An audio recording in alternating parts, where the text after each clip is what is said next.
नमस्कार मंडळी, आपण पाहतात लोकशाही भारत टुडे. मी संतोष रेड्डी. महाराष्ट्रामध्ये सध्या राजकीय दृष्ट्या आणि सामाजिक दृष्ट्या जो मुद्दा तापलेला आहे त्या मुद्द्याच्या बाबतीत आज आपण प्राध्यापक युवराज सीताराम दसवाडीकर सर यांच्याशी संवाद साधणार आहोत. उपवर्गीकरण हा जो विषय आहे महाराष्ट्रामध्ये सध्या आपण पाहत आहोत, या विषयाच्या आडून जे काही महाराष्ट्रामध्ये चालू आहे त्या बाबतीत नेमकं उपवर्गीकरणाच्या बाबतीत आपण सविस्तर अशी चर्चा सरांसोबत करणार आहोत. सर, आपलं स्वागत आहे लोकशाही भारत टुडे मध्ये. धन्यवाद. पहिला प्रश्न असा आहे की महाराष्ट्रामध्ये जे उपवर्गीकरणाच्या बाबतीत लढा चालू आहे, या उपवर्गीकरणाची अचानक गरज या महाराष्ट्रामध्ये भासण्याचं कारण काय आपल्या मते? नाही, उपवर्गीकरणाची मागणी जुनी आहे. म्हणजे अगदी आपल्याला कदाचित ज्ञात असेल, बाबासाहेब गोपले नावाचे जे नेते होते मातंग समाजाचे, त्यांनी सुरुवातीला स्वतंत्र मातंग समाजासाठी आरक्षणाची मागणी केलेली होती. आणि त्यावेळेसपासून हे चर्वण महाराष्ट्रात सुरू आहे आणि महाराष्ट्राच्या बाहेर देखील ती सुरुवात आहे अगदी बऱ्याच दिवसापासून. पण आपण पाहतो की बऱ्याच ठिकाणी काँग्रेस सरकारने देखील इनिशिएटिव्ह घेतलेला आहे उपवर्गीकरणाच्या मुद्द्यावरती. पण त्याला उभारी आलेली आहे बीजेपीच्या काळामध्ये. उपवर्गीकरण करण्याची जर एका वाक्यात जर व्याख्या जर करायची असेल तर आपल्याला असं म्हणता येईल की संविधान दत्त अधिकार दिल्या गेलेले जे वंचित लोक आहेत त्या वंचित लोकांची विभागणी म्हणजे उपवर्गीकरण आहे. आता त्याला तांत्रिक भाषेत कसं बसवायचं, म्हणजे जे विरोधक आहेत ते त्यांच्या पद्धतीने बसवत आहेत, जे समर्थक आहेत त्यांच्या पद्धतीने बसवत आहेत, परंतु ही विभागणी आहे. आणि मग देशामध्ये आपण जर बघितलं साधारणतः 2014च्या नंतरचं वातावरण, तर बीजेपी सरकारच्या अजेंड्यावरती इथं धर्माधर्मामध्ये फूट पाडणे, त्याचबरोबर महाराष्ट्राचा विचार केला तर मराठा ओबीसी यांच्यामध्ये वितुष्ट निर्माण करणे, फूट पाडणे, आणि आता जे आरक्षणामधले जे लोक आहेत त्या आरक्षणामधल्या लोकांमध्ये विभागणीचं भूत जाणीवपूर्वक वेगवेगळे हातखंडे वापरून त्यांनी निर्माण केलेलं आहे. आणि म्हणून आपल्याला दिसतंय की आपण जर पाहिलं तर क्रांतीवीर लहुजी साळवे मागासवर्ग आयोग जो होता, तर त्या आयोगाच्या अंतर्गत जो काही सर्वे झाला आणि अहवाल समोर आला आणि ज्या काही शिफारशी होत्या त्या 82 शिफारशीपैकी साधारणतः 68 शिफारशी ज्या आहेत त्या स्वीकारल्या गेलेल्या आहेत आणि 14 शिफारशी मात्र बाजूला ठेवलेल्या आहेत. आणि त्यावेळेस सरकारनं उपवर्गीकरण देखील नाकारलेलं आहे. परंतु स्वतःचा राजकीय अजेंडा रेटण्यासाठी आपण जर बघितलं तर इथला जो मातंग समाज आहे तो त्या दृष्टीनं एक सॉफ्ट टार्गेट आहे इथल्या हिंदुत्ववाद्यासाठी. इथल्या किंवा बीजेपी किंवा बीजेपी धार्जिनं जे सरकार आहे त्यांच्यासाठी सॉफ्ट टार्गेट याच्यासाठी म्हणतो की त्यांचं ध्रुवीकरण शक्य आहे महाराष्ट्रामध्ये. बीजेपीमध्ये ध्रुवीकरण त्यांचं थोडंसं सोपं आहे. तसं देश पातळीवर हे सगळं वातावरण चालू आहे की जसं आपण उत्तर भारतात बघितलं तर अनुसूचित जातीमध्ये प्रभावी जर जात कुठली असेल तो जाटव समूह आहे किंवा चमार किंवा जाटव आहेत उत्तर भारतामध्ये. आणि मग त्यांच्या शिवायच्या ज्या जाती आहेत नंबर 2च्या 3च्या, जसं की वाल्मिकी समाज आहे, त्यांना टार्गेट करून त्यांना आपल्या पक्षामध्ये आणण्यासाठीचे हातखंडे असतील तर त्याचाच एक भाग आता महाराष्ट्रात सुरुवात झालेला आहे. आणि मग इथं पुढं मराठा ओबीसी संघर्षामध्ये ओबीसी अजून जर जागृत झाला, हातचा जर सुटत गेला, तर आपल्याकडं अजून मतदानाचा टक्का वाढवण्यासाठी कोण येऊ शकतं याचा विचार करून याला फोडणी दिल्या गेलेली आहे उपवर्गीकरणाच्या मुद्द्याला, जो कुठल्याही संविधानिक आदेशामध्ये बसत नाही किंवा वारंवार हायकोर्टांनी नाकारलेला मुद्दा आहे किंवा स्वतःच सरकारनं ती शिफारस नाकारलेली होती. आणि म्हणून या अजेंड्यावरती बीजेपी सरकारनं हे सगळं भूत पुढं आणलेलं आहे आणि हा वितंडवाद मातलेला आहे. मुद्दा असा आहे की उपवर्गीकरण होईल किंवा न होईल हा पुढचा भाग आहे. पण त्या अनुषंगानं जो संघर्ष उभा राहतोय तो राजकीय दृष्ट्या सोयीचा संघर्ष आहे आणि म्हणून ती चर्चा वाढलेली आहे. 1 ऑगस्ट 2024 रोजी सुप्रीम कोर्टाचा जो निकाल आला, होय, त्या निकालाकडे कशा पद्धतीने पाहताय आपण? सुप्रीम कोर्टाचा जो निकाल आहे तो 7 जजेसचा निकाल 1 ऑगस्ट 2024चा. आणि मग त्याच्यामध्ये उपवर्गीकरण राज्य सरकार करू शकतं हं. अशा पद्धतीचा एक निर्देश दिलेला आहे. आणि त्याच्यानंतर ही मागणी जोर धरू लागलेली आहे. हं. खरं म्हणजे संविधानाचं कलम 341 जर बघितलं तर अनुसूचित जातीच्या उपवर्गीकरणाचा मुद्दा म्हणजे चर्चेसारखा मुद्दा नाही होऊ शकत तो. हं. कारण संविधानानंच उपवर्गीकरण एका दृष्टीनं नाकारलेलं आहे. हं. जोपर्यंत राष्ट्रपतीचा अध्यादेश असत नाही किंवा संसद कायदा करत नाही हं. तोपर्यंत ज्या या दोन सूची आहेत, विशेषतः अनुसूचित जातीची सूची आणि अनुसूचित जमातीची सूची, त्याच्यामध्ये फेरफार करता येत नाही. आता आपल्याकडे चर्चा होती की सुप्रीम कोर्टाचा आदेश आहे, निर्देश आहेत हं. आणि मग तो मानला पाहिजे किंवा फॉलो केला पाहिजे. परंतु संविधान जे आहे ते सुप्रीम कोर्टापेक्षा देखील श्रेष्ठ आहे. हं. जर मोडतोड संविधानाची होणार असेल आणि संविधानाच्या माध्यमातून ज्या वंचित वर्गाला अधिकार प्राप्त झालेले आहेत त्यांच्या अस्तित्वाचा प्रश्न निर्माण होत असेल तर सुप्रीम कोर्टाच्या निर्णयाचा आपल्याला पुनर्विचार करावा लागतो.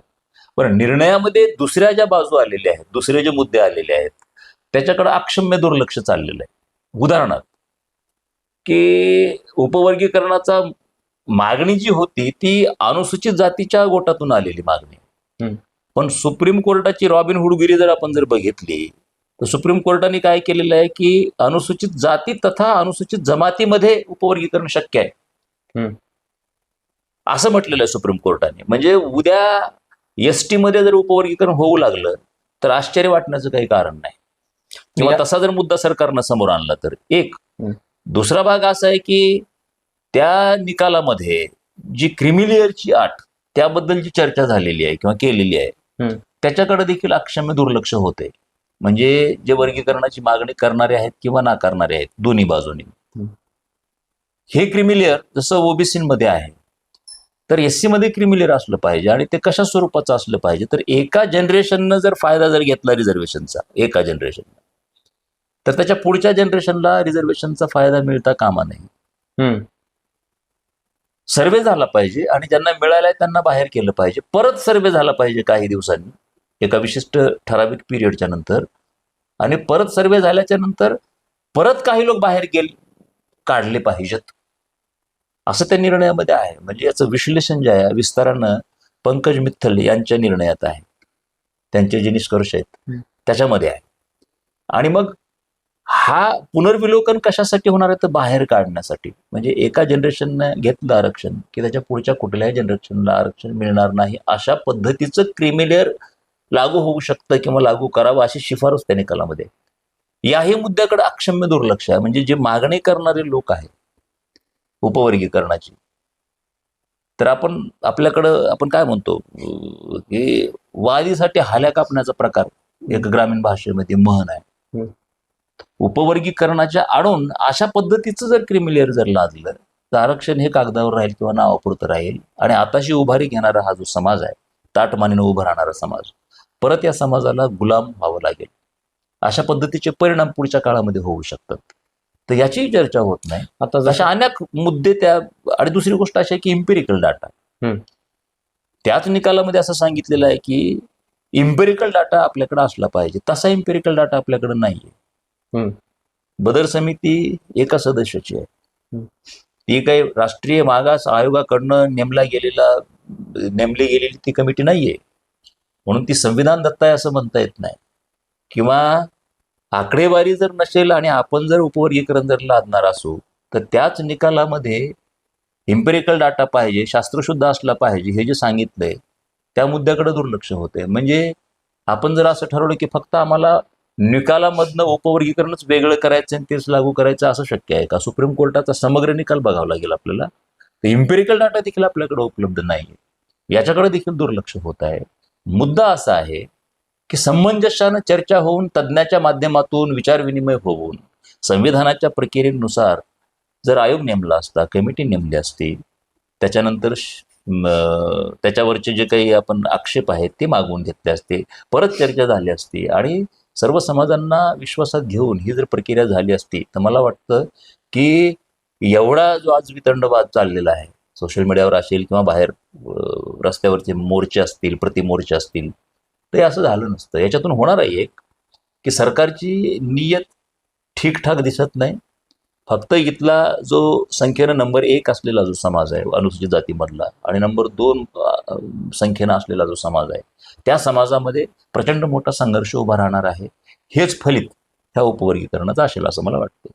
आता जसं तुम्ही म्हटलात की उपवर्गीकरण करणं हे घटनात्मक दृष्ट्या किती योग्य आहे, आणि जसं सुप्रीम कोर्टाने निकाल दिला, हे अधिकार जर संसदेचे असतील, संसदेने कायदा केल्यानंतर जर हे शक्य असेल, तर या निकालाच्या बाबतीत संसदेत कुठलाही पडसाद उमटताना दिसत नाही किंवा या विषयावर चर्चा होताना दिसत नाही.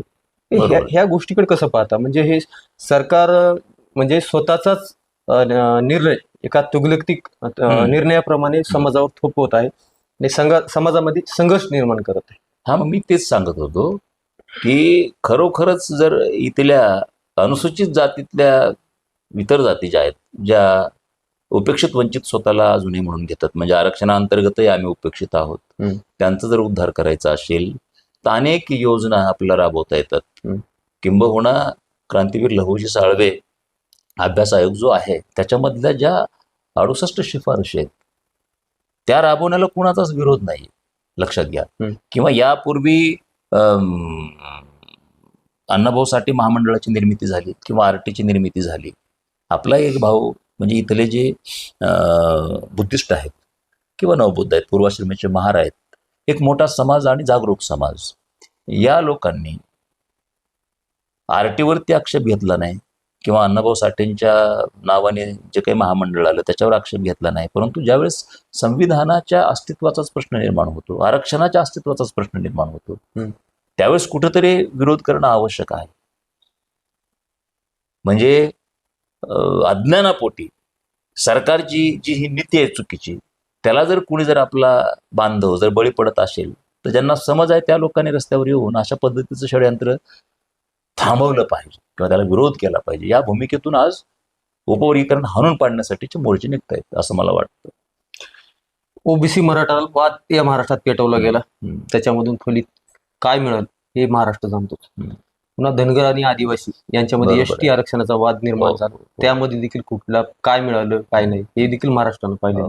बरोबर. आता एससी मध्ये देखील जो आता उपवर्गीकरणाचा वाद निर्माण केला, बरोबर, ते वाद जर खरंच समाजाला न्याय द्यायचा असेल, आता पाठीमागं ज्यावेळेस मराठा ओबीसी वाद उभा राहिला त्यावेळेस असं लक्षात आलं किंवा एक माहिती अशी समोर आली की जे काही रिझर्वेशन आहे ओबीसी साठी, रिझर्वेशनच्या प्रमाणामध्ये या ठिकाणी जागा भरण्यात आलेल्या नाहीत सरकारकडून. तीच गोष्ट एससीच्या बाबतीत आहे, एसटीच्या बाबतीत आहे. बरोबर. मग हे बॅकलॉग भरला तर बराच समाजाला एक न्याय मिळणार आहे, ते बाजूला ठेवून असे जे वाद निर्माण करून, बरोबर आहे ना, हे काय एकमेकाच्या अंगावर समाज घातले जात आहेत आणि यामध्ये जी सामाजिक वीण या महाराष्ट्रामधली विस्कळली जात आहे, या मागलचं षडयंत्र काय आहे आपल्याला? बेसिक ज्या गोष्टी आहेत, जसं की पदोन्नतीचं आरक्षण ते रखडलेलं आहे. जर सरकारची खरंच नियत असती तर जे काही कोर्टाने माहिती मागवलेली आहे प्रामाणिकपणे ती सुपूर्द करून सक्षमपणे बाजू जर मांडली तर आज अनुसूचित जातीच्या पदोन्नतीचं जे आरक्षण आहे ते कोर्टामध्ये रखडलं नसतं. तेही सरकार करत नाही. दुसऱ्या बाजूला प्रत्येक क्षेत्राचं खाजगीकरण झपाट्यानं चालू आहे. आज नगरपालिकेच्या शाळा असतील, महानगरपालिकेच्या शाळा असतील, जिल्हा परिषदेच्या शाळा असतील, ज्या शाळांमध्ये गोरगरिबांचे लेकरं शिकत होते त्या शाळांची काय अवस्था आहे? जवळपास 17,000 शाळा बंद झालेल्या आहेत शाळा.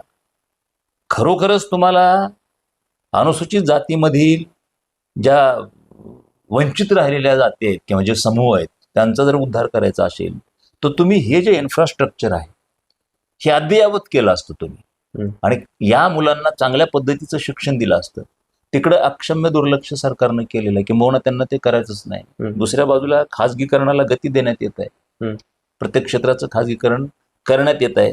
एक जुनी मागणी अशी आहे की खाजगी क्षेत्रामध्ये आरक्षण लागू केलं पाहिजे, ते लागू केल्या जात नाही. अनुशेष भरल्या जात नाही. कितीतरी जागा आज अनुशेषाच्या रिकाम्या आहेत. मग अशी जर परिस्थिती जर असेल तर एससी प्रवर्गातले शिकलेले मुलं ही बेकार राहणं हे स्वाभाविक आणि साहजिक आहे.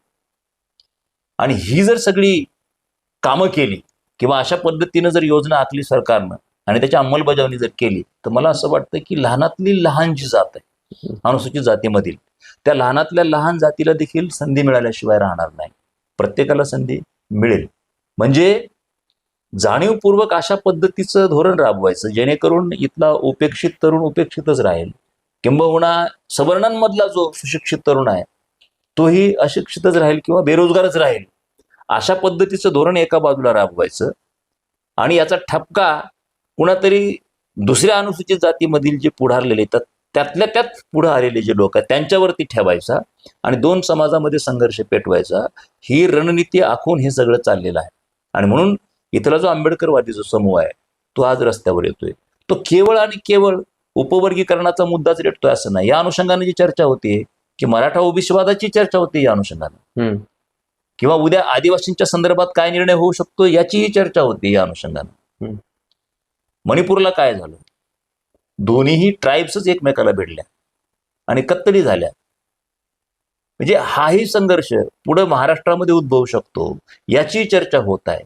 म्हणजे एकूणच इथला जो एकमुष्ट समाज आहे फुले शाहू आंबेडकरांच्या महाराष्ट्रामधला, शिवरायांच्या महाराष्ट्रामधला, त्याचं कसं डिव्हायडेशन सुरुवात आहे आणि कशा पद्धतीनं जातीय ज्या संवेदना आहेत त्या तिखट करण्यात येत आहेत वेगवेगळ्या मार्गाने, याची चर्चा होत आहे. आणि म्हणून हा जो मुद्दा आहे हा केवळ अनुसूचित जातीपुरताच मर्यादित आहे असं मला वाटत नाही. तो इथला फुले शाहू आंबेडकरांना मानणारा जो समाज आहे संपूर्ण महाराष्ट्रामधला, किंवा संविधानाला मानणारा जो समाज आहे, त्या सगळ्यांच्या दृष्टीने महत्वाचा आहे.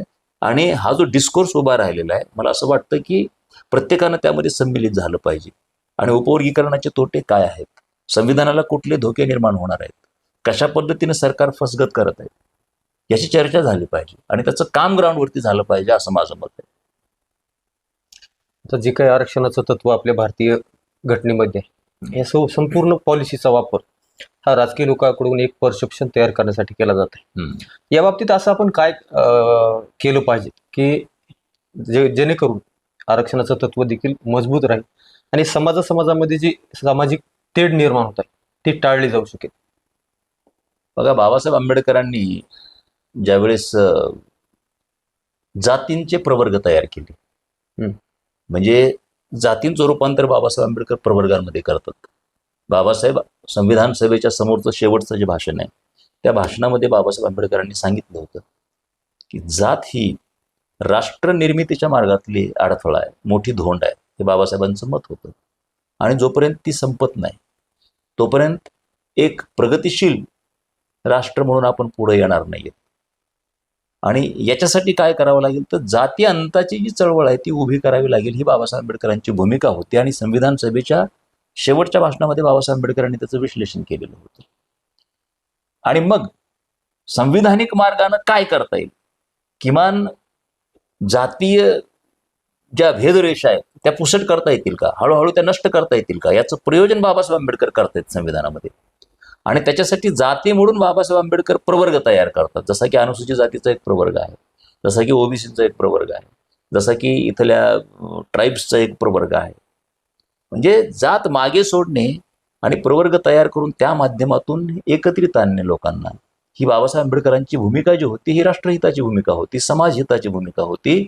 आणि इथला जो दबलेला पिचलेला जो समूह आहे, माणूस आहे, ज्याच्यावर पिढ्यानपिढ्या अत्याचार झाले, त्या माणसाला सन्मानाची वागणूक देणे आणि मुख्य प्रवाहामध्ये आणणे, ही बाबासाहेब आंबेडकरांची भूमिका होती.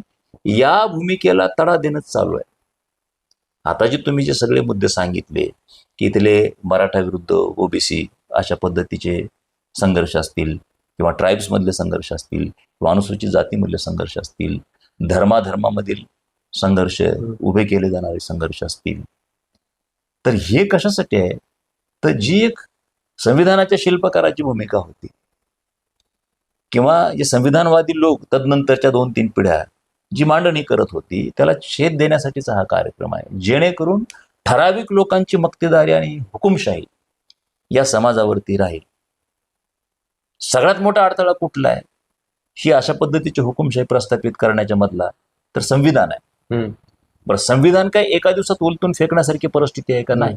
मग टप्प्याटप्प्यानं संविधानाचं एक एक कलम पॅरालाइज करण्याचा जो कार्यक्रम आहे त्याचा हा सगळा भाग आहे. मुद्दा असा झालाय की इतर स्टेटमध्ये उपवर्गीकरण लागू झालेलं आहे, परंतु जेव्हा वेळ येते महाराष्ट्राची, महाराष्ट्र हा फुले शाहू आंबेडकरांचा हा महाराष्ट्र आहे. इथं प्रबोधनाची मोठी परंपरा महाराष्ट्राला लाभलेली आहे. संघर्षाची मोठी परंपरा महाराष्ट्राला लाभलेली आहे. आणि मला असं वाटतं की हे झेपेनासं झालंय सरकारला. कारण इथे लोक जागरूक असल्यामुळं, फुलेशाह आंबेडकरांचे अनुयायी जागरूक असल्यामुळं उघडं पडत आहे सरकार. त्यांचे षडयंत्र जे आहेत ते उघडे पडत आहेत. आणि अशा पद्धतीनं त्यांच्याबद्दल लोकांमध्ये शंका निर्माण झालेली आहे की आता हे सरकार ठेवावं की उलटून फेकावं. अशा पद्धतीची एक भावना तरुणांमध्ये, बेरोजगारांमध्ये, इथल्या शेतकऱ्यामध्ये, इथल्या सर्वसामान्य लोकांमध्ये निर्माण झालेली आहे, जे की महागाईमुळे आज आर्थिक गर्तेमध्ये सापडलेले आहेत, संकटामध्ये सापडलेले आहेत. तर अशा पद्धतीचं वातावरण आहे. देशामध्ये खूप मोठा वर्ग आहे जो घटनात्मक समज आणि घटनात्मक अनुशासन याचा त्या वर्गामध्ये अभाव आहे. आणि हे असलेला अभाव कुठेतरी लोकशाहीसाठी घातक आहे. आणि त्यामुळेच हे जे संविधान विरोधी जे विचारधारेचे लोक आहेत त्यांचा कुठेतरी हा नंगानाच या देशामध्ये चालू आहे असं आपल्याला वाटते का?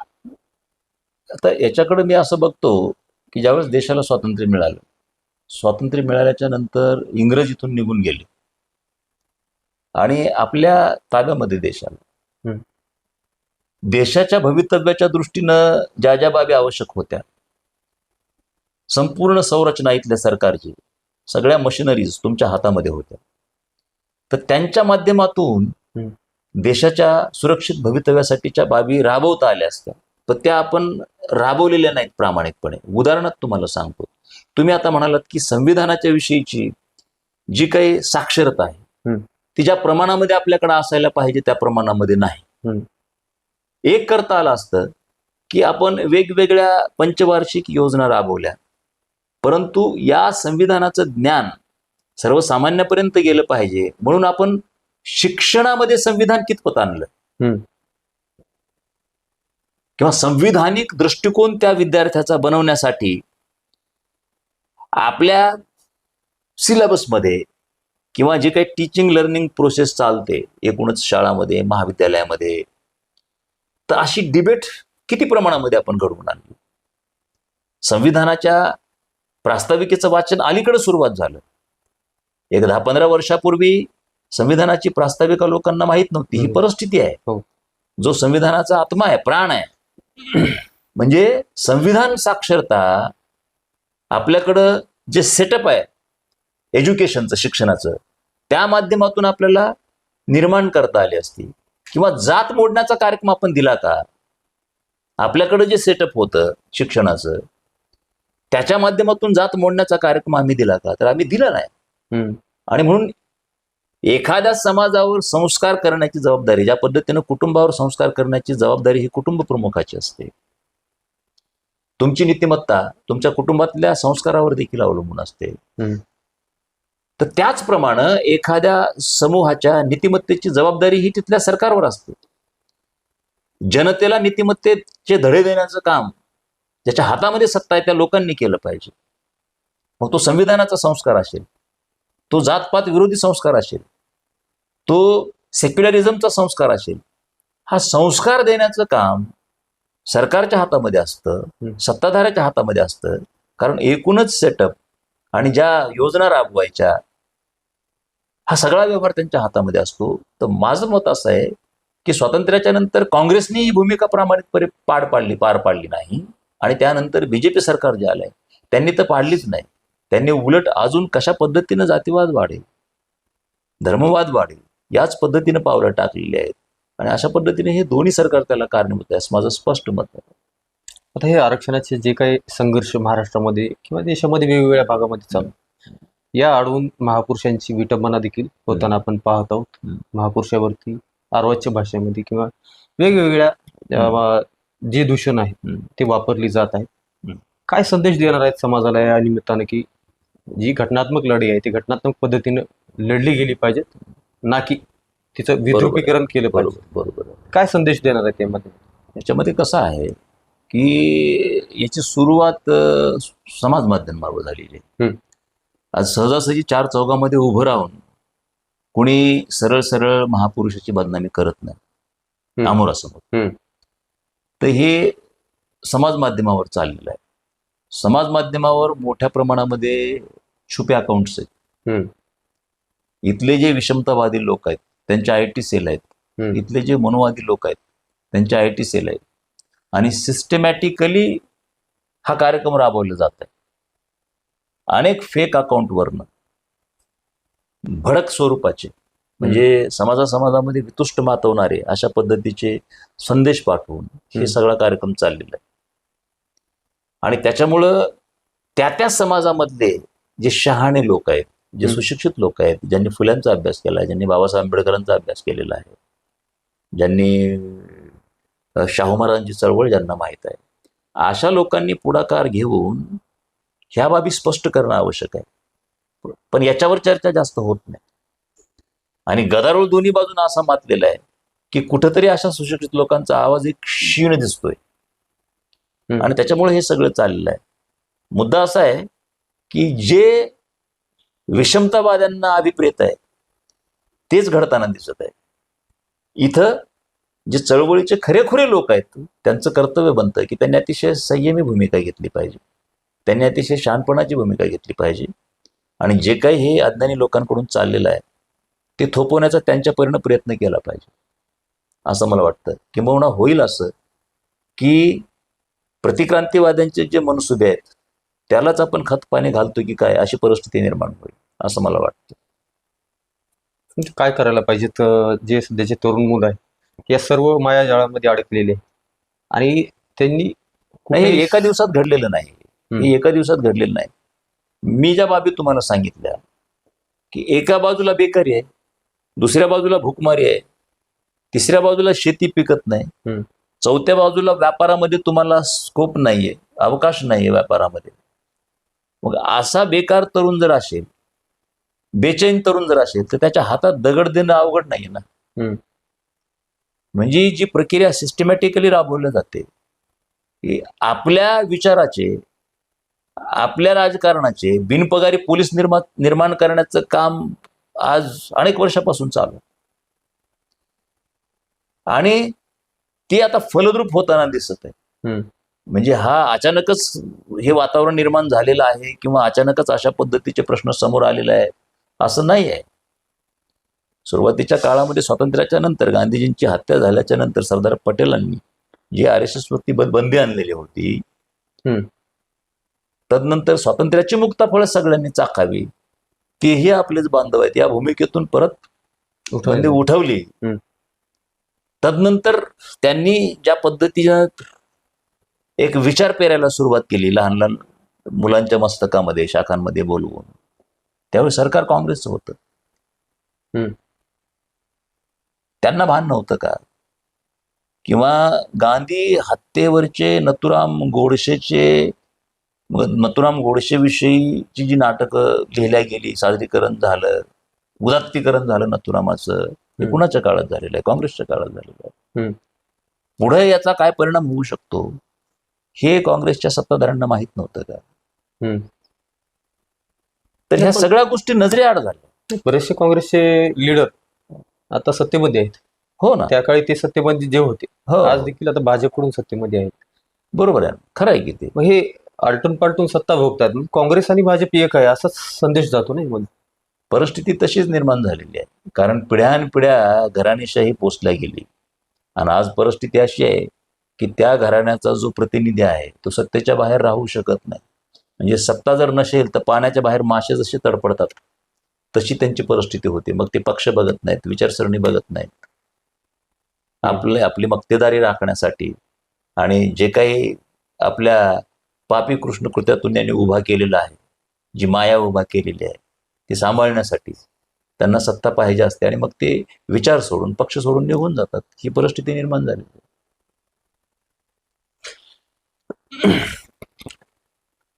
तर अशा पद्धतीनं आपण सविस्तर उपवर्गीकरण असेल, आरक्षणाचं तत्व असेल, किंवा जी संविधानाची मोडतोड होत आहे आणि जे संविधान विरोधी लोक आहेत ते कशा पद्धतीनं या देशामध्ये काम करत आहेत, या सर्व बाबींचा सर्व अंगाने या ठिकाणी आपण पाहिलं आहे, सरांचे विचार ऐकले आहेत. आपल्याला ही मुलाखत कशी वाटली? मुलाखत आवडली असेल तर लाईक करा, पेजला फॉलो करा, आणि जास्तीत जास्त शेअर करायला विसरू नका. धन्यवाद.